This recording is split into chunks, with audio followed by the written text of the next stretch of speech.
നിസ്കരിക്കാൻ അറിയില്ല, എനിക്ക് ഇങ്ങനെയല്ലാതെ നിസ്കരിക്കാൻ അറിയില്ല, അതുകൊണ്ട് എന്താണ് ഞാൻ ചെയ്യേണ്ടത്, എങ്ങനെയാണ് നിസ്കരിക്കേണ്ടത് എനിക്കൊന്ന് പറഞ്ഞു തരണം. പ്രവാചകൻ അയാൾക്ക് നിസ്കാരം പഠിപ്പിച്ചു കൊടുക്കുന്നത്. ആ സംഭവത്തിൽ ഹദീസിൽ നിന്നാണ് ഒരു നിസ്കാരത്തിലെ ഫർള് ഏതാണ്, സുന്നത്ത് ഏതാണ്, ശർത്ത് ഏതാണെന്നൊക്കെ പണ്ഡിതന്മാർ വേർതിരിച്ചത് ആ ഹദീസിന്റെ അടിസ്ഥാനത്തിലാണ്. അപ്പൊ ഈ ISMന്റെ സമയം തീർന്നു, ജമാഅത്തിന്റെ സമയമായില്ലേ, അത് കഴിഞ്ഞ് എനിക്ക് പറയാനുള്ളത്, നിങ്ങൾ അടുത്തൊരു വിഷയം ഏറെ വൈകാതെ കൈഫിയത്ത് സ്വലാത്തുണ്ട്. എന്താണ് നിസ്കാരത്തിന്റെ രൂപം? നമ്മൾ പലരും പഠിച്ചത് മദ്രസന്നാണ്, അന്ന് നിസ്കാരത്തിന്റെ സ്വലൊന്നും അറിയില്ല, പിന്നെ വലുപ്പത്തിൽ എപ്പോഴും നമ്മൾ നിസ്കാരക്കാരായതാണ്. അതുകൊണ്ട് തന്നെ നിസ്കാരത്തിന്റെ പല കാര്യങ്ങളും പല പ്രാർത്ഥനകളും പല പ്രാർത്ഥനകളുടെ അർത്ഥങ്ങളും ഒന്നും അറിയില്ല. പണ്ട് വല്യമ്മ പഠിപ്പിച്ച തക്ബീറത്തുൽ ഇഹ്റാമുണ്ട്, അത് മുതൽ അങ്ങനെ നിസ്കരിച്ചു പോകുക എന്നല്ലാതെ അതിന്റെ പൊരുള് പലർക്കും അറിയില്ല. സത്യത്തില് നിസ്കാരത്തിന്റെ കൈഫിയത്ത് ശരിക്കും പഠിക്കേണ്ടതാണ്. അതൊരു ക്ലാസ് തന്നെയാണ്. അതറിയുന്ന ഒരാളെ കൊണ്ട് ഈ ISMന്റെ കീഴിൽ തന്നെ നിങ്ങൾ ഒരു ക്ലാസ് കൂടി വെക്കണം. അതിലേക്ക് നമ്മുടെ മക്കളൊക്കെ, പുതിയ കുട്ടികൾക്ക് പ്രത്യേകിച്ച് ഈ നിസ്കാരമൊക്കെ പഠിപ്പിക്കുന്നത് 2ാം ക്ലാസ് മുതൽക്കുള്ള നമ്മുടെ കർമ്മശാസ്ത്ര പുസ്തകത്തിലാണ്. ഈ 2ാം ക്ലാസ്സിൽ പഠിക്കുന്ന കുട്ടിന്റെ പ്രായത്തില് 7 വയസ്സൊക്കെയാണ്. അത് 2, 3, 4 നിസ്കാരം പഠിക്കണേ. 7, 8, 9 വയസ്സിലാണ് കുട്ടിക്ക് പ്രായപൂർത്തിയെ വരുമ്പോൾ പഠിപ്പ് നിന്ന് ഈ പഠിക്കുന്ന കാലത്ത് കുട്ടിക്ക് ഇതിന്റെ ഗൗരവം അറിയില്ല, അതിന്റെ രൂപം അറിയില്ല. പലപ്പോഴും ഒതുവെടുക്കാനും കുളിക്കാനും അശുദ്ധികളെ കുറിച്ചൊന്നും നമ്മുടെ പുതിയ തലമുറക്ക് വേണ്ടത്ര വിവരമില്ല. ഞാൻ പറഞ്ഞല്ലോ, ദുബായിൽ നിന്ന് UAE നിന്ന് ഒരു സഹോദരൻ വിളിച്ചിട്ട് എന്നോട് പറഞ്ഞ് ചോദിച്ചെന്താ ഉസ്താദേ, ഒരു ചോദ്യം ഉണ്ടായി. എന്താ ചോദ്യം? പിന്നെ ഈ ഭാര്യ ഭർത്താക്കന്മാർ തമ്മിൽ ബന്ധപ്പെട്ട് കഴിഞ്ഞാൽ സുബൈ നിസ്കരിക്കണമെങ്കിൽ ശരിക്കും കുളിക്കണം. ഞാൻ എനിക്ക് ചോദ്യം മനസ്സിലായില്ല. അപ്പൊ എന്റെ സുഹൃത്ത് പറഞ്ഞു ശരിക്കും കുളിക്കണം. അപ്പൊ ഞാൻ ഇപ്പൊ എങ്ങനെ കുളിക്കല്? ഞാൻ അരന്റെ താഴേക്ക് കുളിച്ചിട്ട് അവസ്ഥ നിസ്കരിക്കല്ല. എത്ര കൊല്ലായി? 4 കൊല്ലായി. ഓനെ കുറ്റം പറയാൻ എനിക്ക് തോന്നിയില്ല. അവനെ ദീന് പഠിപ്പിച്ചു കൊടുക്കേണ്ട അവന്റെ മാതാപിതാക്കൾ പഠിപ്പിച്ചു കൊടുക്കാത്തതുകൊണ്ടല്ലേ ജനാപത്ത് കുളിക്കേണ്ടത് എങ്ങനെയാണ് എന്ന് പോലും ആ എഞ്ചിനീയറായ നല്ല പഠിപ്പുള്ള കുട്ടിയാ, ആ കുട്ടിക്ക് അറിയില്ല, അവന്റെ ഭാര്യക്ക് അറിയില്ല എങ്ങനെ കുളിക്കണ്ടേ, എപ്പോഴാ കുളിക്കേണ്ടതൊക്കെ. അപ്പോ ലേശം മുതിർന്ന ആളുകൾക്ക് നമ്മളൊക്കെ വിചാരിക്കും അറിയിക്കാറുണ്ട്, പക്ഷെ പലപ്പോഴും കാര്യങ്ങളെ കുറിച്ച് വേണ്ടത്ര അറിവില്ലാത്ത അവസ്ഥ വരാറുണ്ട്. അതുകൊണ്ട് പിന്നെ നിസ്കാരത്തിന്റെ കാര്യം ശരിക്കും പഠിക്കണം. അത് പഠിച്ചു കഴിഞ്ഞാൽ നമുക്ക് ഒന്നുകൂടി നിസ്കാരത്തിൽ ഒരു ഏകാഗ്രത പുലർത്താൻ നമുക്ക് സാധിക്കും.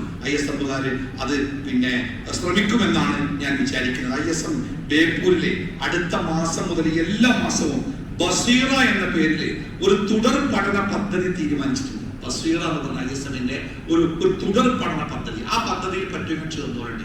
അതിൽ ഇത്തരം കാര്യങ്ങളൊക്കെ ഒരു ചെറിയ കുട്ടിയെ പഠിപ്പിക്കുന്ന രൂപത്തിൽ പഠിപ്പിക്കും. അതിന്റെ സമയവും പിന്നെ അതിന്റെ സ്ഥലവും ഒക്കെ നിങ്ങളെ പിന്നീട് അറിയിക്കും. പക്ഷെ നിങ്ങൾ മനസ്സിൽ കുറിച്ചു വെക്കുക, ആ ബസീറയെ കുറിച്ച് കേൾക്കുമ്പോൾ അത് ഞാൻ പങ്കെടുക്കേണ്ട ഒരു സംഗതിയാണ് എന്ന ബോധ്യം നമുക്ക് ഉണ്ടാവണം.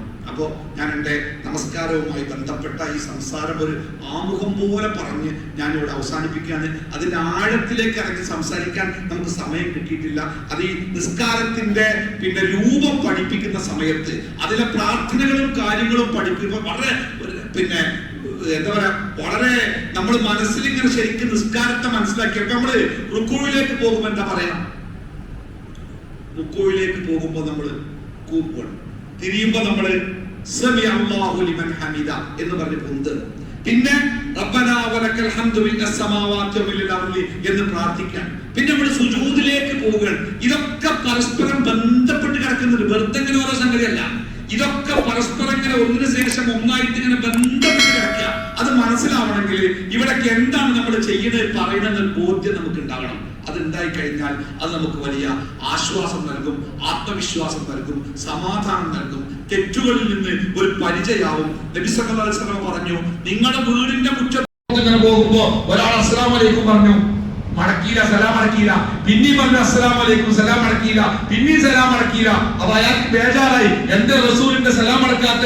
അപ്പൊ റസൂൽ നിസ്കരിക്കാണ്, യാത്രയിൽ നിസ്കരിക്കാം, വാഹനത്തിൽ നിസ്കരിക്കാം, എവിടെയാണോ നമ്മൾ തീരുമാനിക്കുക, ഒരു നിസ്കാരം ഞാൻ കളയില്ല, ഒരു നിസ്കാരം ഞാൻ കളയില്ല ഇന്ന് മുതൽ, അത് തീരുമാനിക്കുക. എന്നിട്ട് എങ്ങനെ നിസ്കരിക്കാം, ആനുകൂല്യമുണ്ട്, ജമ്മു കസറുമായി നിസ്കരിക്കാം, മഗ്‌രിബും ഇശായും ജമ്മു കസറുമായി നിസ്കരിക്കാം. ഈ ജമ്മു കസറൊക്കെ ഒന്ന് പഠിക്കണം നമ്മളെ.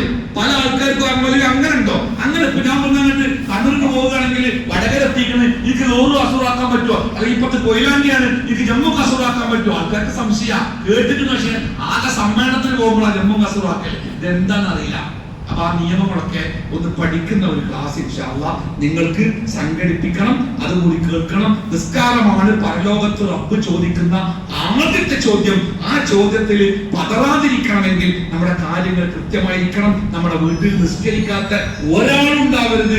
ചെറിയ കുട്ടികളെ കൂടെ നിർത്തി നമ്മൾ നമസ്കാരം ശീലിപ്പിക്കണം. കുട്ടികൾ മുതിർന്നു വരുമ്പോ നിസ്കരിക്കാൻ മടി കാണിക്കുന്ന അവസ്ഥ ഉണ്ടാവും. അതിനെ ഗൗരവത്തോടു കൂടി കാണണം. കാരണം കുഫ്ർ എന്ന നരകത്തിലെത്തിക്കുന്ന വലിയ രോഗത്തിലേക്കാണ് നമ്മുടെ കുട്ടികൾ പോയിക്കൊണ്ടിരിക്കുന്നത് എന്ന് നമ്മൾ തിരിച്ചറിയണം. അവരെ ഏതു നിലക്കും നമസ്കാരത്തിലേക്ക് തിരിച്ചു കൊണ്ടുവരാൻ ശ്രദ്ധിക്കണം. അല്ലാഹു തആല അനുഗ്രഹിക്കുമാറാവട്ടെ.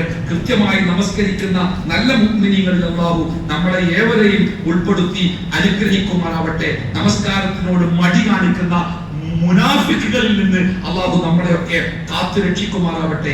നമസ്കരിക്കാത്തതിന്റെ പേരിൽ നരകത്തിലെത്തുന്നവരുടെ കൂട്ടത്തിൽ നിന്ന് അല്ലാഹു നമ്മളെ കാത്തു രക്ഷിക്കുമാറാവട്ടെ. ആത്മാർത്ഥമായി അല്ലാഹു സ്വീകരിക്കുന്ന രൂപത്തിൽ ഏറ്റവും നല്ല നമസ്കാരക്കാരായി മാറാൻ അല്ലാഹു നമുക്ക് അവസരം നൽകുമാറാവട്ടെ. ജീവിതത്തിൽ നഷ്ടപ്പെട്ടു പോയ എല്ലാ കാര്യങ്ങളും അല്ലാഹു തആല പരിപൂർണമായി അതിന്റെ പരിപൂർണമായ രൂപത്തിൽ നിർവഹിക്കാൻ അല്ലാഹു നമുക്ക് അവസരം നൽകുമാറാവട്ടെ. തെറ്റുകുറ്റങ്ങളൊക്കെ റബ്ബ് വിട്ടുപുറത്ത് മാപ്പാക്കി തരുമാറാവട്ടെ. നമ്മൾ ചെയ്ത നന്മകളൊക്കെ റബ്ബ് സുബ്ഹാനഹു വ തആല സ്വീകരിക്കുമാറാവട്ടെ. വലിയ രോഗങ്ങൾ, പരീക്ഷണങ്ങൾ, കടബാധ്യതകൾ അതിൽ നിന്നൊക്കെ റബ്ബ് നമ്മളെ കാത്തു രക്ഷിക്കുമാറാവട്ടെ. തൗബ ചെയ്യാൻ പോലും സമയം കിട്ടാത്ത പെട്ടെന്നുള്ള മരണങ്ങളിൽ നിന്ന് അല്ലാഹു നമ്മളെ കാത്തു രക്ഷിക്കുമാറാവട്ടെ. എവിടെ വെച്ച് എപ്പോ എങ്ങനെ മരണപ്പെട്ടാലും ലാ ഇലാഹ ഇല്ലല്ലാഹ് ചൊല്ലി മരിക്കാൻ അല്ലാഹു നമുക്ക് അവസരം നൽകുമാറാവട്ടെ. മരണപ്പെട്ട മാതാപിതാക്കൾക്കൊക്കെ അല്ലാഹു മഗ്ഫിറത്തും മർഹമത്തും പ്രദാനം ചെയ്യട്ടെ.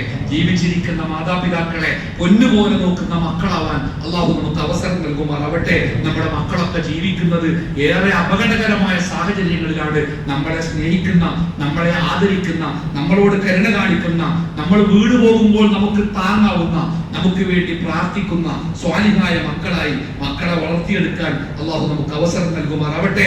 റബ്ബനാ ആതിനാ ഫിദ്ദുനിയ ഹസന വഫിൽ ആഖിറതി ഹസനതൻ വഖിനാ അദാബന്നാർ. റബ്ബനാ തഖബ്ബൽ മിന്നാ ഇന്നക അൻതസ് സമീഉൽ അലീം വതുബ് അലൈനാ ഇന്നക അൻതത് തവ്വാബുർ റഹീം വഗ്ഫിർ ലനാ യാ ഗാഫിറൽ മുദ്നിബീൻ. അല്ലാഹുമ്മ റബ്ബനാ ഹബ് ലനാ മിൻ അസ്വാജിനാ വദുർരിയാതിനാ ഖുർറത അയുനി വജഅൽനാ ലിൽ മുത്തഖീന ഇമാമാ. അല്ലാഹുമ്മ റബ്ബനാ ഗ്ഫിർ ലനാ വലിവാലിദീനാ.